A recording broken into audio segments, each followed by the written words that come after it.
Bismillahirrahmanirrahim. Assalamualaikum warahmatullahi wabarakatuh. Waalaikumsalam warahmatullahi wabarakatuh. Pada pertemuan kali ini akan membahas tentang hadis, yaitu setiap penyakit pasti ada obatnya. Sebagaimana hadisnya yaitu Bismillahirrahmanirrahim. Hadatsana Muhammad bin Al-Musanna, hadatsana Abu Ahmad Az-Zubair, hadatsana Umar bin Sa'id bin Abi Husain qala, hadatsani Atha bin Abi Rabah an Abi Hurairah radhiyallahu anhu anin Nabi sallallahu alaihi wasallam qala, ma anzalallahu da'a ila anzalalahu syifa, ruwahul Bukhari. Artinya, menceritakan kepada kami Muhammad bin Al-Musanna, menceritakan kepada kami Abu Ahmad Az-Zubair, menceritakan kepada kami Umar bin Sa'id bin Abi Husain, dia berkata, menceritakan kepadaku Atha bin Abi Rabah dari Abu Hurairah radhiyallahu anhu, Nabi sallallahu alaihi wasallam beliau bersabda, Allah tidak menurunkan penyakit kecuali menurunkan obatnya. Hadis riwayat Bukhari. Jadi maksud hadis di sini yaitu ungkapan setiap penyakit ada obatnya itu sifatnya masih umum. Menurut Ibnu Al-Qayyim, Allah menciptakan obat-obatan tersebut untuk disingkapkan atau dihadapkan kepada umat manusia. Hadis di atas yaitu mengandung perintah untuk kita berobat. Berobat itu tidak bertentangan dengan tawakal, malah justru berobat itu termasuk ke dalam bertawakal.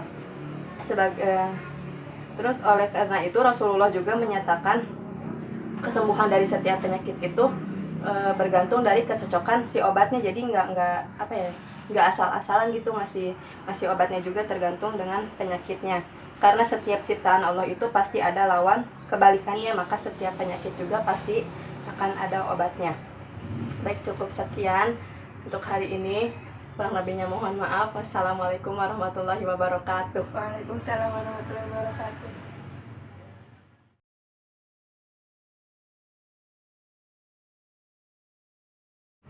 Bismillahirrahmanirrahim. Assalamualaikum warahmatullahi wabarakatuh. Waalaikumsalam warahmatullahi wabarakatuh. Pada pertemuan kali ini akan membahas tentang hadis lockdown wilayah saat terjadinya wabah penyakit.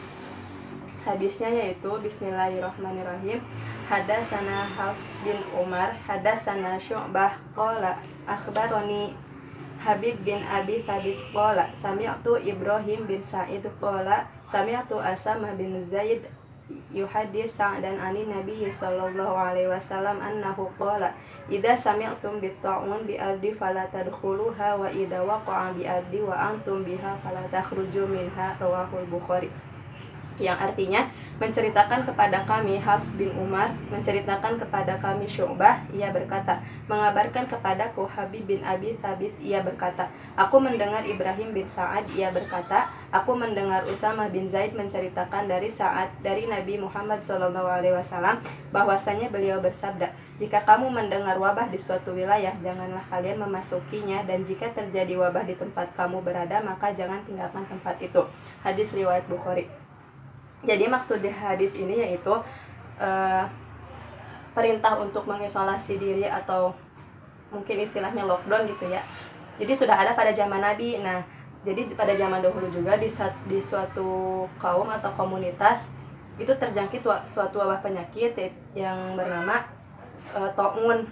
Taun ini adalah sebuah wabah penyakit yang disebabkan dari bakteri yang menular dan menyerang tubuh manusia. Untuk itu Rasul juga memerintahkan untuk mengisolasi atau mengkarantina para penderitanya di tempat yang jauh dari pemukiman warga gitu. Nah, terus dijelaskan juga kisah para sahabat yang terjangkit suatu penyakit, yaitu dalam buku Tahdzib Sirah Ibnu Hisham karya Abdus Salam Harun, yaitu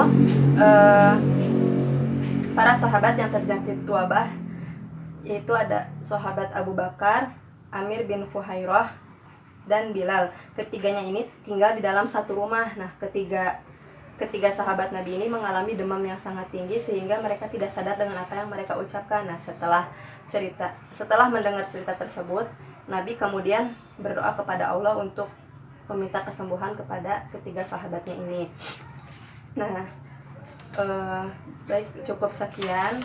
Kurang lebihnya mohon maaf. Assalamualaikum warahmatullahi wabarakatuh. Waalaikumsalam warahmatullahi wabarakatuh.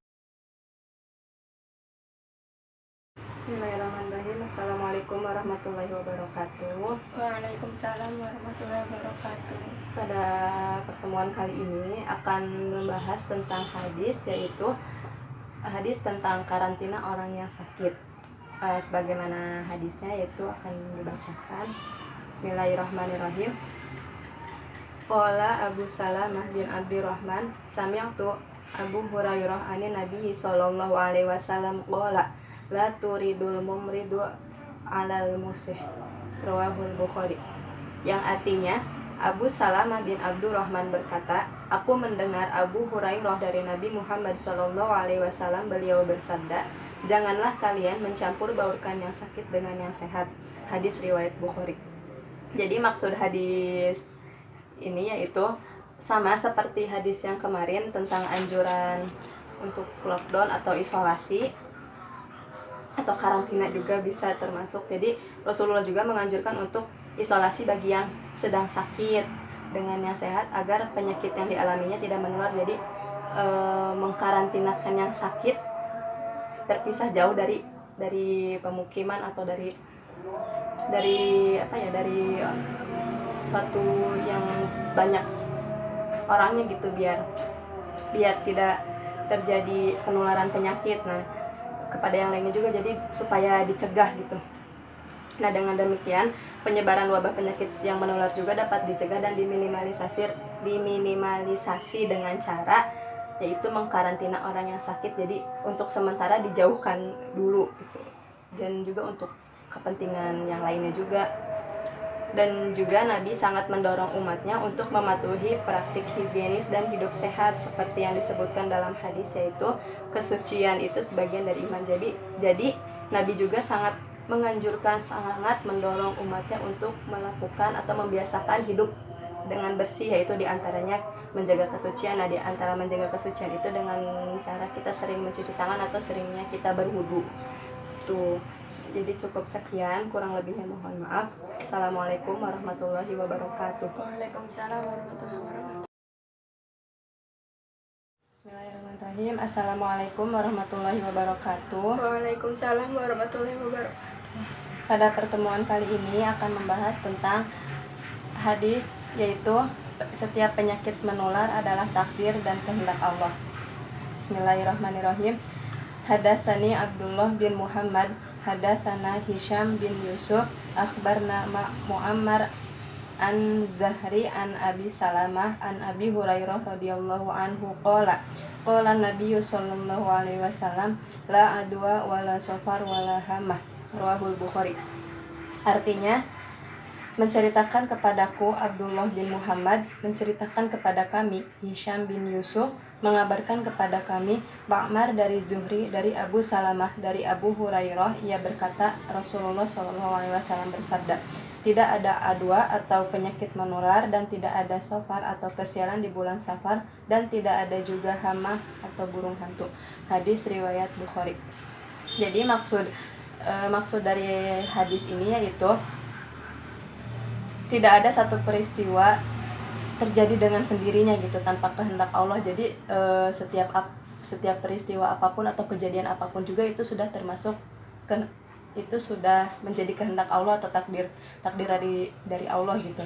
Termasuk wabah penyakit. Nah, dan kita juga sebagai seorang muslim harus meyakini jadi setiap kejadian apapun yang terjadi di dunia ini atau di dalam hidup kita itu atas ketentuan atau merupakan ketentuan dari Allah. Nah, jadi namun keyakinan ini juga bukan berarti kita pasrah gitu, ya udah kalau misalkan kehendak Allahnya kayak gini ya udah kita mengikut kehendak Allah aja, nggak bisa gitu. Jadi harus ada ikhtiarnya juga gitu. Jangan berarti kita pasrah terus kita juga nggak memiliki kehendak untuk berikhtiar gitu. Nah, karena takdir juga dibedakan menjadi dua. Ada takdir yang manusia itu bisa menolak dan ada takdir yang manusia juga diberikan kehendak atau untuk memilih gitu. Nah, dalam surat Al-Hadid ayat 22 dijelaskan bahwa Allah menegaskan apa yang terjadi di alam semesta ini semuanya merupakan kehendak Allah yang mutlak. Dalam ilmu akidah ini disebut takdir kauni atau mubrom. Nah, jadi untuk itu setiap penyakit menular itu tidak ada tidak akan bisa menular tanpa adanya izin dari Allah gitu. Baik itu termasuk juga kematian, rezeki atau ketetapan Allah yang lain, itu merupakan kehendak dari Allah. Jadi cukup sekian untuk kali ini, kurang lebihnya mohon maaf. Assalamualaikum warahmatullahi wabarakatuh. Waalaikumsalam warahmatullahi wabarakatuh.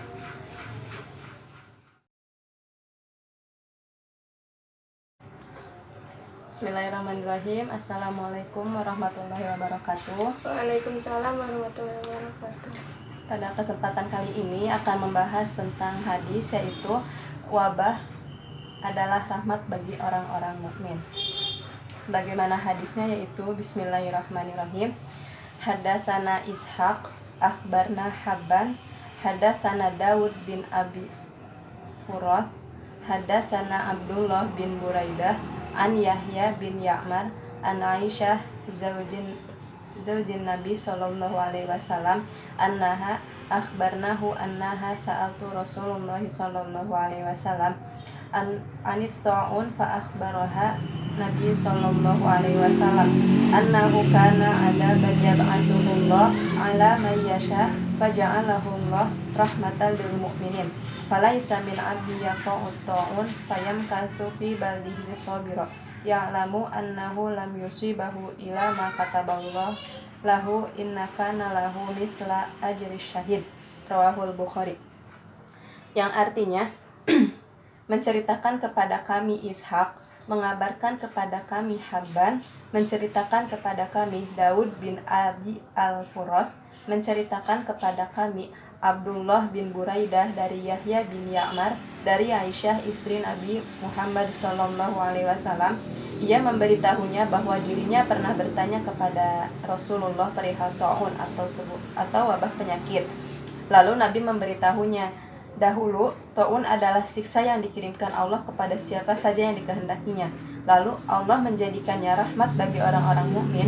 Tiada seorang hamba yang tertimpa ta'un kemudian menahan diri dari negerinya dengan bersabar, seraya menyadari bahwa ta'un tidak akan mengenainya kecuali apa yang telah Allah tetapkan bagi dirinya, melainkan baginya pahala seperti pahala orang yang mati syahid. Hadis riwayat Bukhari.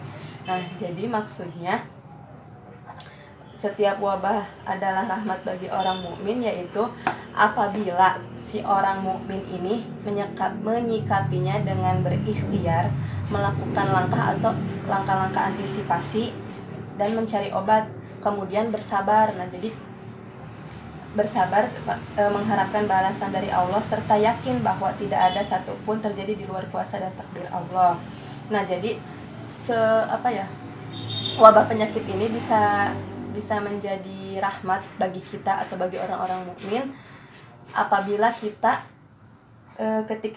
ketika mendapatkan musibah atau mendapatkan wabah atau mendapatkan penyakit atau apapun itu, kemudian kita bersabar gitu, terus berikhtiar juga, melakukan antisipasinya juga sebelumnya, terus kalau misalkan emang sudah terkena atau misalkan sudah sakit atau gimana, ikhtiarnya dengan mencari obat, terus sabar juga. Mungkin ini jadi kayak muhasabah gitu, apa selama ini kita tuh beribadahnya masih kurang atau gimana. Nah, itu juga muhasabah diri gitu, terus bersabar juga mengharapkan balasan dari Allah. Mungkin aja dengan adanya wabah ini bisa menjadi salah satu penggugur dosa kita gitu kan. Nah, jika seperti itu, maka wabah penyakit itu menjadi rahmat baginya dan mendapatkan balasan seperti orang yang mati syahid. Mungkin cukup sekian, kurang lebihnya mohon maaf. Assalamualaikum warahmatullahi wabarakatuh. Waalaikumsalam warahmatullahi wabarakatuh.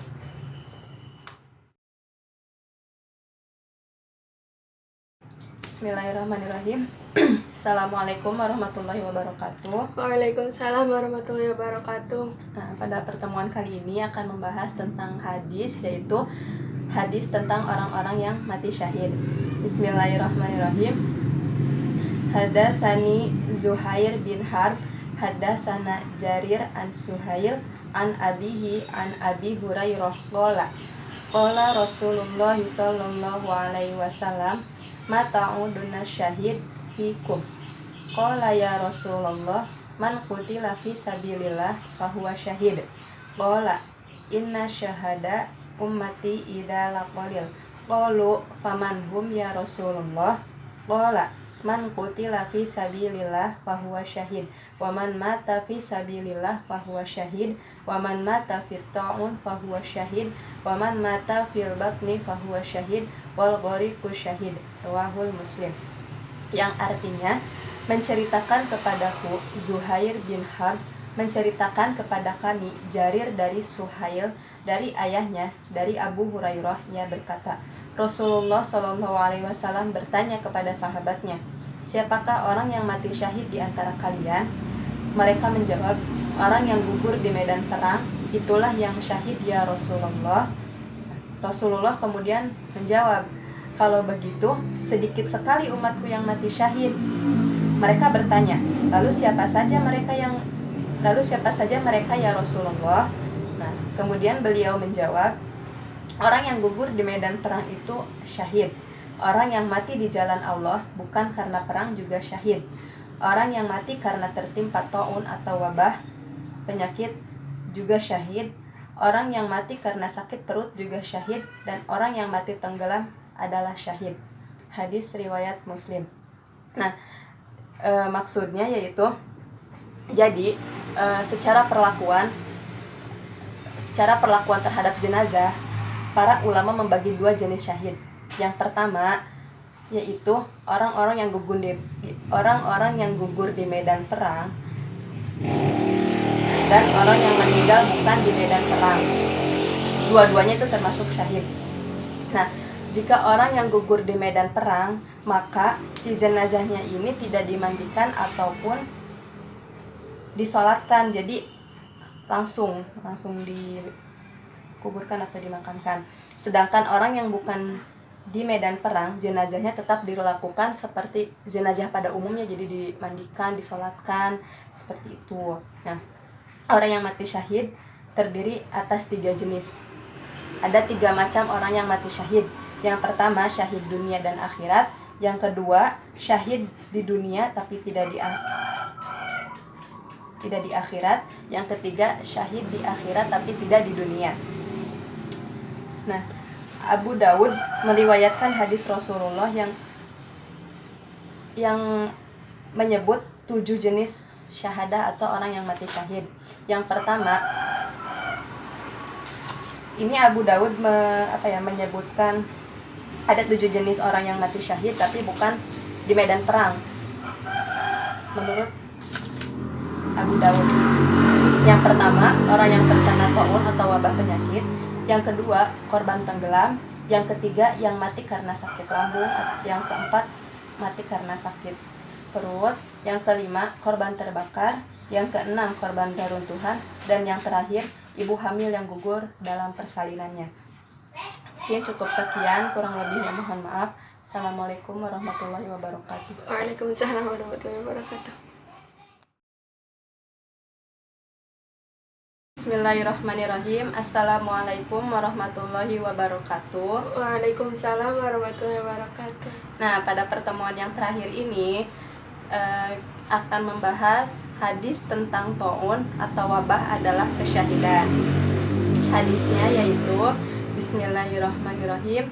Hadatsana Hamid bin Umar al-Bakrawi, hadatsana Abdul Wahid yakni bin Ziyad, hadatsana Asim an Hafsah binti Sirin qala li Anas bin Malik bima mata Yahya bin Abi Amroh qalat qultu bitta'un qalat faqala qala Rasulullah sallallahu alaihi wasallam at-ta'unu syahada likulli muslim. Rawahu Muslim.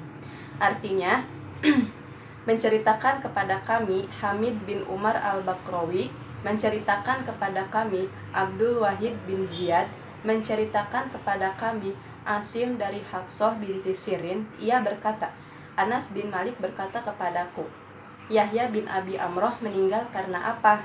Aku berkata, karena taun. Lalu Anas berkata, Rasulullah Shallallahu Alaihi Wasallam bersabda, taun adalah kesyahidan, dihitung syahid bagi setiap muslim. Hadis riwayat Muslim. maksud dari hadis ini yaitu orang yang meninggal karena taun atau wabah penyakit dihitung sebagai orang yang mati syahid. Dan juga karena Rasulullah juga telah menyebutkan dalam hadis ini gitu. Nah, lalu Imam Nawawi juga menjelaskan ada 3 macam syahid. Yang pertama, syahid yang mati ketika berperang melawan kafir harbi. Kafir harbi itu kafir yang harus dilawan oleh orang muslim. Kafir harbi, kan kafir itu ada 2, ada kafir harbi, ada kafir zimmi. Nah, kalau kafir harbi itu kafir yang jahat. Nah, ini dihukumi syahid dunia, tapi ini dihukumi syahid dunia dan mendapat pahala juga di akhirat. Nah, yang kedua, syahid dalam hal pahala namun tidak disikapi dengan hukum syahid dunia. Contohnya kayak seorang wanita yang melahirkan terus meninggal. Nah, terus orang yang mati karena wabah penyakit yang menular itu termasuk syahid namun tidak dihukumi syahid dunia, jadi hanya dihukumi syahid dalam pahala. Yang ketiga, orang yang khianat dalam harta ghanimah. Harta ghanimah ini harta rampasan perang. Nah, dalam dalil juga menafikan syahid pada dirinya ketika berperang melawan orang kafir dihukumi syahid dunia namun tidak mendapat pahala syahid sempurna di akhirat. Nah, dari penjelasan Imam Nawawi ini jadi dapat disimpulkan bahwa orang yang meninggal karena taun atau karena wabah ini termasuk ke dalam golongan syahid yang kedua, yaitu syahid yang syahid yang dihukumi dalam hal pahala namun tidak disikapi dengan hukum syahid di dunia. Nah, mungkin cukup sekian untuk pertemuan kali ini, pertemuan terakhir ini. Kurang lebihnya mohon maaf. Assalamualaikum warahmatullahi wabarakatuh. Waalaikumsalam warahmatullahi wabarakatuh.